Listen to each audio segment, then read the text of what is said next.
등산 둘째 날 아침 아포산의 일출입니다.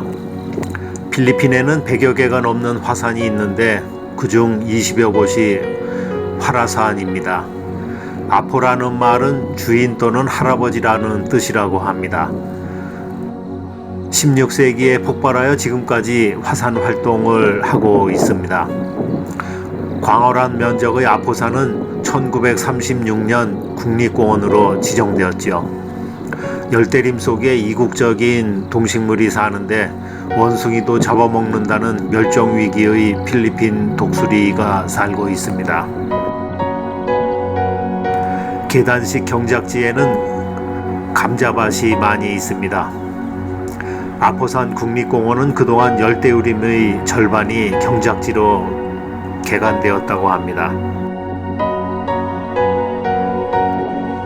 일출 촬영을 마치고 멀리서 보니 일행들이 이제 일어났네요. 간단한 아침 식사들을 하고 있습니다. Very good.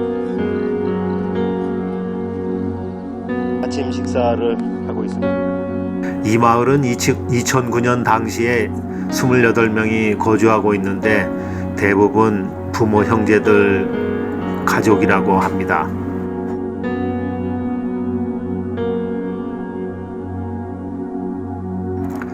마을 주민의 집을 둘러보니 커피 한잔 하라고 주네요. 집의 벽에는 필리핀 배우인 듯한 예쁜 여자들 그림도 붙여 놓았어요. 전기가 안 들어오는 지역이어서 활활 타오르는 장작불 위에 냄비와 주전자가 올려져 있습니다.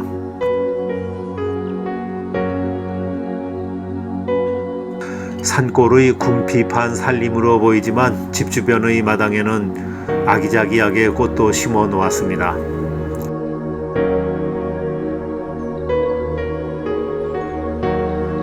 담장 위의 고양이도 따뜻한 햇볕을 쬐려고 자리를 잡고 있네요.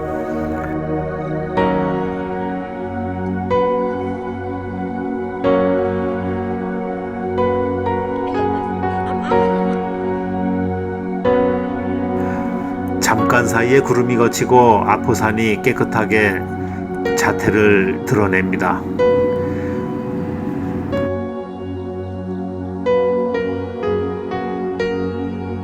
아침 식사를 마치고 한치 앞을 분간하기조차 어려운 원시의 밀림이 우거져 있다는 등산길로 오릅니다.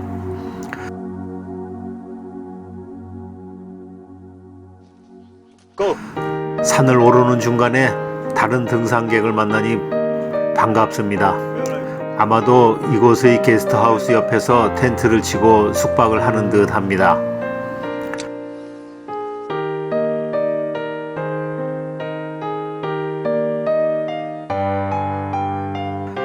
사람 키보다 더 큰 수풀을 헤치고 계속 올라가고 있습니다. 등산로 표지판도 없고 열대우림이라 길 찾기가 쉽지 않습니다. 촬영하느라 조금만 지체면 앞서간 일행들을 놓치기 일쑤이었습니다.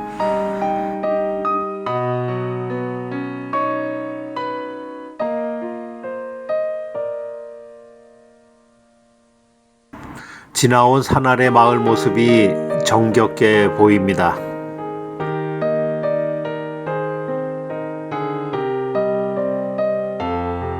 숲의 풀들이 갈색으로 말라주고 있네요. 검게 그을린 나무가 산불에 탄 흔적을 보여주고 있습니다.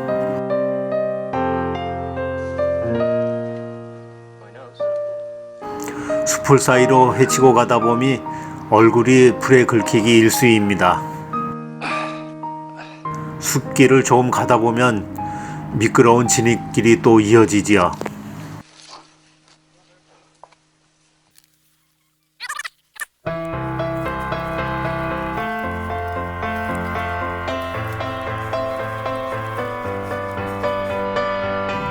열대 지방에서 볼 수 있는 나무 고사리인 듯 합니다.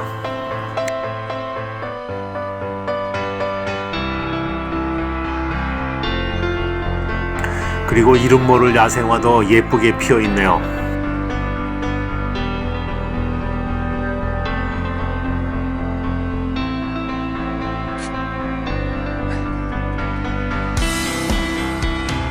아포산 산행은 열대우림과 3000m급의 높은 산인 만큼 많은 어려움을 감수해야 합니다. 졸졸 흐르는 냇물이 시원하게 보입니다.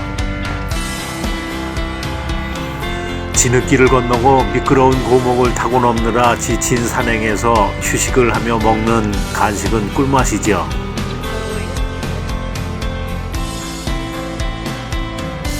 고사목으로 이루어진 외나무 다리로 된 길을 건너가기도 해야 하고 통나무를 타고 넘기를 수없이 반복하지요.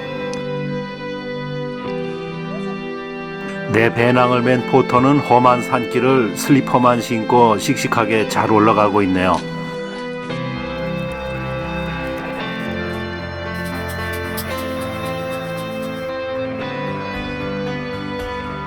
널브러져 있는 고목이 낮으면 타고 넘고 높으면 밑으로 통과합니다. 군대 시절의 유교 훈련을 다시 받는 기분입니다.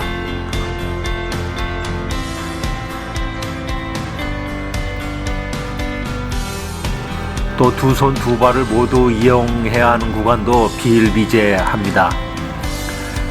시야를 온통 가리는 수목들 때문에 넘어지기나 미끄러지는 일도 다반사입니다. 제멋대로 빠져나온 나뭇가지에 머리를 부딪히는 순간을 맞기도 했죠. 오랜만에 표지판도 등장하네요. 어퍼 사브아게에서 바로린까지 3시간 내지 3시간 반이 걸린다고 표시를 해놨습니다.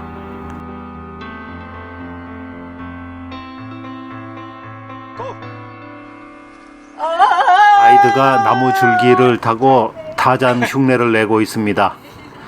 이 장난을 치는 가이드는 23살이라는데 아들도 하나 있다고 하네요. 세계보건기구는 다바오의 물을 세계에서 2번째로 좋은 식수로 선정하기도 했다는데 이 아포산의 깨끗한 샘물이 그 원천인 듯 합니다.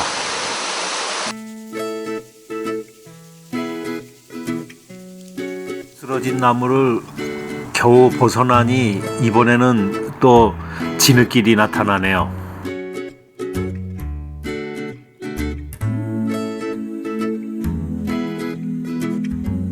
해발 2200m의 고디고디 캠프 사이트에서 점심을 먹으며 휴식을 취하고 있습니다. 아포산에서는 정해진 캠프 사이트에서만 야영과 취사를 허용하고 있습니다. 취사를 할 때는 불을 피우면 안 되고 반드시 화석 연료를 사용해야 합니다.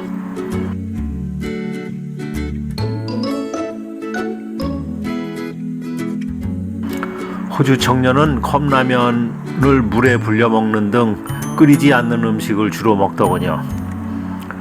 마닐라 출신의 회사원은 많이 지친 기색을 보이고 있네요. 나무 줄기나 뿌리를 잡고 엉금엉금 기어 올라가야 하는 일도 많이 있습니다. 이런 점 때문에 아포산 정글 트레킹은 가이드와 함께 해야 안전하지요.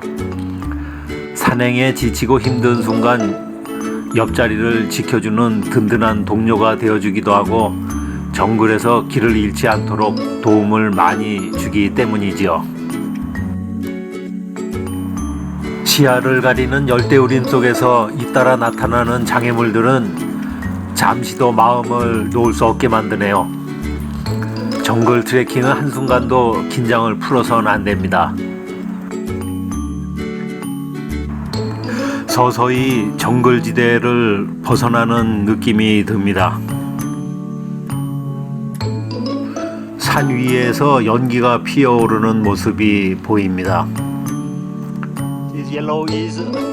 아포산은 활화산으로 분류하고 있지만 최근에는 큰 활동이 없습니다.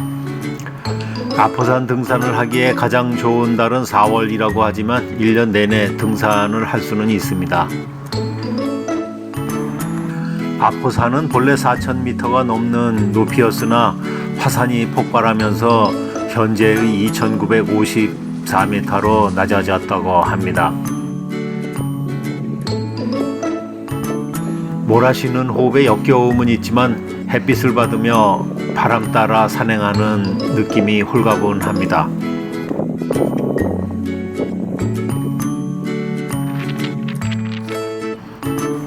나무들의 식생이 바뀌는 모습을 볼 수 있습니다. 바위들이 많이 나타나고 큰 나무는 사라지고 작은 나무로 바뀌는 식생대의 변화입니다.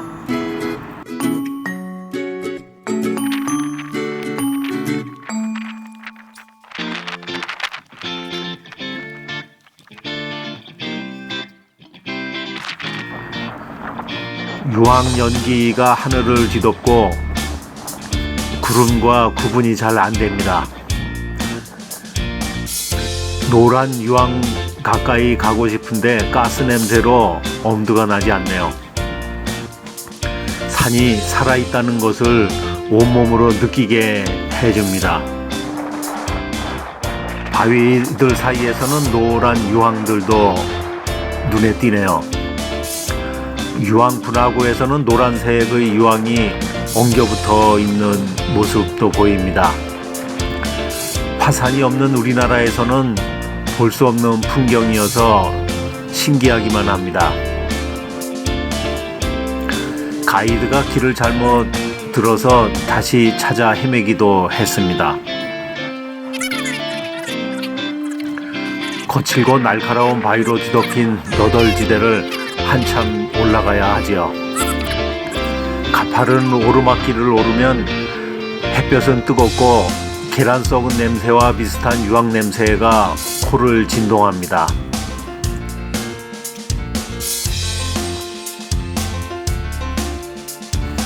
해발 2250m가 넘는 보울더 트레일은 아포산 등산에서 최고의 난코스입니다.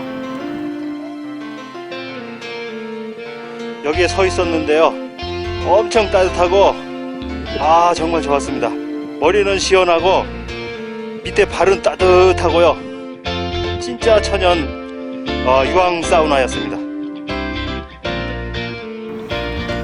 여기서부터는 큰 나무가 없는 지역이지요. 바람의 방향에 따라 유황가스가 몰려와서 가슴이 턱턱 막히고 호흡이 답답합니다.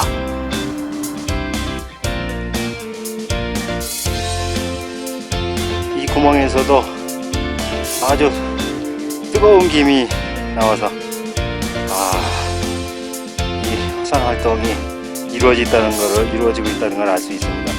이 구멍에서 아주 뜨거운 김이 나옵니다. 가끔 연기도 분출을 합니다. 아포산 꼭대기에 다다르다 보니 어느새 구름이 뒤에 발 아래에 있는 것을 보게 되네요. 능선을 따라 오르는 길에 있는 돌들은 금방이라도 손을 대면 베일 것 같이 끝이 날카롭습니다. 자세히 살펴보니 유황의 삭은 돌로 색깔이 짙은 회색인데 꼭 시멘트 가루를 발라놓은 듯 합니다.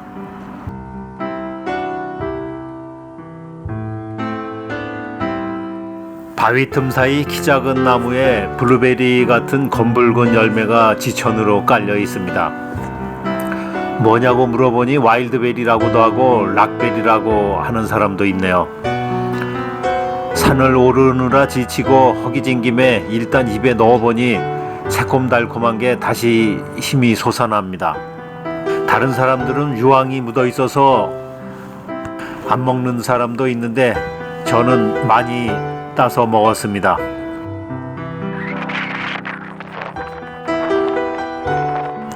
드디어 정상이 눈앞에 보입니다. 잠시 뒤를 돌아보니 황홀한 세계가 또 하나 펼쳐집니다.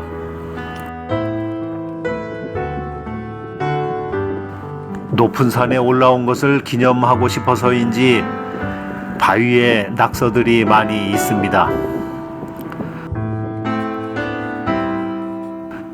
사람 하나씩 간신히 다니는 좁은 길도 통과해야 합니다.